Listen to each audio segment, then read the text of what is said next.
and welcome to Therabytes, where we bring you bite-sized episodes, each one a piece of the puzzle that helps to explain the therapy world, the research behind it all, and how it relates to families. Hello, my name is Dr. Dana Poole. I'm a physiotherapist and the clinical lead at the Healthy Strides Foundation. It is my privilege to be hosting this podcast, one that is directed for parents of children with neurodisabilities. We hope to be able to answer some of your questions through this format. But to navigate our way through these big questions, we have the one and only, the lovely Naresha co-hosting this podcast. Welcome, Naresha. Hi. How's everybody today? Oh, well, I am good. I hope everyone else is doing well, wherever you are listening to this. That's true. I know. The sun's out, so that's pretty good. Yeah, it's pretty good. Yeah, here in Australia, well, and definitely in our side, it is autumn and it is cold mornings, but beautiful blue skies. Oh, yesterday, couldn't get out of the blankets. It was so nice. It's cold. It's beautiful. So nice. So good. So I hope everyone's been enjoying the weather. I love talking about the weather. But I also love talking about the topics that we have today. And when I saw the theme that you had on for now, I was like, ooh, I could talk about this for ages. But before I get into that, did you know that people who read more fiction have small but meaningful cognitive benefits, particularly for their verbal skills, empathy, and the ability to understand others' perspectives? Isn't that interesting? That's very interesting. But is there a lot of people that actually read books these days? I think they are. Look, I prefer to watch things because I feel like I read so much in my day, so I don't tend to like reading, which is a funny thing because I have just released a book, just a little plug there, but it's a funny thing. Wow. But I think my question would be whether watching fiction also improves your verbal skills, empathy. Oh, that would be interesting. Surely it wouldn't. No, it's probably just the process of it. You do feel a bit smarter just by reading. Yeah, well, that's true. So maybe it's just, maybe we can transfer it to our kids and go, hey, the more books you read, you'll be better with your verbal skills. You'll be a nicer person, have more empathy, and you'll understand other people's perspectives. Maybe that's a good thing. That is a good thing. Right? And more words, right? More words to use. Yeah, reading, it's a really good thing. Yeah. So great for our children, probably be really good for us too if we can find the time. Definitely. But mind you, I love the hard copy books, They are nice. Page turning. Yeah, there's something really beautiful about that, hey? Reading on an iPad just doesn't have Feels that. different. Yeah. Maybe it's a generational thing. Probably. Is it an age thing? No, don't say that. Well, anyway, this study was very robust. It was actually done, they did a few analyses, and the first group of analyses was in 11,000 participants, and the second analysis had 30,000 in it. So there is definitely something in it. It's a big enough research study. Cool. So reading fiction to get isn't a bigger just group that. next time, right? Yeah, that's right. So it is interesting, but what I find even more interesting is the question you have for me today. So how about you share it with everyone? Yes. Strengthening of muscles. Now, I know previously, previous episodes, we've talked about the 2 H's, the hypertonia. Well done, yes. Which is the abnormal high level of muscle tone. Yes. And in relation to spasticity. Yes. And the other one is obviously the opposite, which is hypertonia. Hypertonia. Oh, is it still pronounced the same way? Hypertonia, yeah. Wow, really? I know. That is total medical language, isn't it? Oh. It's okay. It's okay. You know the things I say wrong. It's okay. So hypertonia and hypotonia. Hypotonia. Yeah. Okay, and that's obviously the opposite, which is a low muscle tone. A passive and floppy muscles, is that right? That's right. Yep. So strengthening your muscles, I'm assuming would play a great importance. Yes. In obviously strengthening those 2 muscles, whether it be passive or whether there's hypertonia there. Definitely. Well, that's a really interesting place to go back. I'm going to give you a bit of a history lesson. I love a little bit of history. So back in the old days, wow, that far back. All right, cool. When I say back in the old days, I'm kind of meaning maybe 30, 40 years ago. Okay. There were originally people who were providing therapy. So basically physiotherapy was something that was really coming to its own in the 50s and the 60s, and it became more science-based as it moved along. But in the initial times, it was really based very anecdotally. It was kind of a little bit not very scientific. Okay. And the first few people that were really looking at the area of cerebral palsy were really pioneers in the area, but they didn't really understand the science of what they were seeing in the body. Right. And there was this really traditional thought that if you have spasticity, you shouldn't strengthen muscles and that it would be bad for them. So the prevailing thought for decades was, if you've got spasticity, don't strengthen. And you're frowning at me now because you're like, what on earth? Right. Because it's so different. So just over 20 years ago, one of my favorite researchers, Professor Diane Damiano, who's from the United States, she's like an amazing researcher. She did a study that just showed, like, without a shadow of a doubt, if you strengthen muscles, spasticity doesn't get worse, contrary to what they were all thinking. And it's because there was no science back then. You know, they were doing the best they could, but things have moved on. And as a result, most of the newer generation of physios would know that you strengthen muscles. It is like bread and butter of what we do. But it was all thanks to this one study that was done just over 20 years ago that said, we should be strengthening, because the core issues for many of our kids is that they are weak, even though they've got spasticity where they've got high tone, or they've got dystonia, they've got high tone, they're actually quite weak underneath that. And there is an imbalance in muscle strength, which is why, you know, if you don't have enough strength and you also have spasticity, it's really hard to carry out activities of daily living. So you must strengthen. But that's a bit of a history lesson. Can you believe that? Imagine we used to always go, just stretch and then you'll get better. Just stretch and you'll be able to learn more skills, but don't strengthen. Don't work too hard. Like it was really hard. Well, I guess when you say stretch, right, so you think that, you know, obviously you're going to loosen the muscle. Yes. Right? Yes. But then when you're strengthening, like what exactly does strengthening mean? Oh, I love this. This is so good. Yeah, these are good questions, narrator. I love it. Okay, so we know that in muscles, in a lot of muscles, particularly with children with cerebral palsy, but in other conditions as well, when we know there might be hypotonia. And we spoke a few episodes ago where we talked about the brain and the neural drive that makes muscles contract. So they're not passive, right? So we do know that there's a neurological element that makes muscles weaker. So a lot of kids who would have spasticity would also have hypotonia as well, right? So you don't have that normal sort of neural drive that keeps the muscles with a certain tone. So there's that component. Then the next component is the ability to actually strengthen the muscle. And we know there's altered muscle tissue in our children because they use it differently right from the beginning. So they have a little bit more fat infiltration, a little bit more fibrous muscles. And when you do MRIs or you do ultrasounds of the muscle volume is significantly less. Wow, makes muscle sound very interesting right now. Yeah, that's right.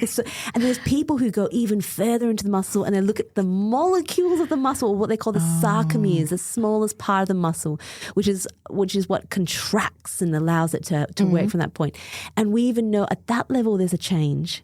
So muscles are greatly affected, and a lot of it's to do with disuse, like not using it and efficiently and actively enough. All right. And when you consider that many toddlers, for example, would take over 100,000 steps in 6 hours and fall about 100 over times in that time, they're constantly up and down. They're constantly strengthening from a young age. Oh, okay. And a lot of our kids, you know, they don't. So mobile. That's right. So regardless of diagnosis, a lot of these kids aren't already strengthening. So they're not really fine-tuning those muscles to get them strong, even from that age. Yeah, right. So there's changes at the muscle. There's changes within the tiniest components of the muscle, and the brain messages that come to the muscle are altered.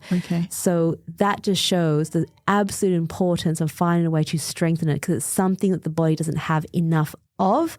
And without it, we know that spasticity, dystonia, and hypotonia can have a big role to play in how that person can move or don't move as well. So then how early in childhood do we start strengthening these things? I mean, I can imagine, obviously they can start from when they're still babies, right? And the way they obviously like roll and you know how they, the posture that sit up like a seal kind of thing. Is that ways where they are strengthening? Yeah, absolutely it is. So that is constant movement and you're contracting the muscles through the range and holding the muscle. Like I don't know when's the last time you went on the floor and tried to be a seal. You can't really hold that position for very long. But it's purely strengthening, you know. So because you're contracting the muscles for a sustained period of time, you're weight shifting, and all of that is helping that muscle to become more efficient. And as the body then grows and gets bigger and heavier, those muscles then hopefully also grow with the body, so it can allow it to do more up against gravity. So yeah, it starts really early on. Think about when, you know, little toddlers are trying to sort of squat to stand. Like how many times will they squat to stand to do something? And when's the last time you did a deep squat and stand and do it repeatedly, right? That is true strength. Using their own body weight is absolutely enough. But as time goes on, the main thing for a lot of our kids is we don't keep up with the amount of strengthening they need for their body weight, and that's where sometimes things go a little awry and it can get a little difficult. So strengthening becomes so important, but it has to start early, because if we don't, you can't suddenly get into a deep squat when you're 10 kilos heavier, because your muscles never built up to that in the first place. Okay. Oh, that is very interesting.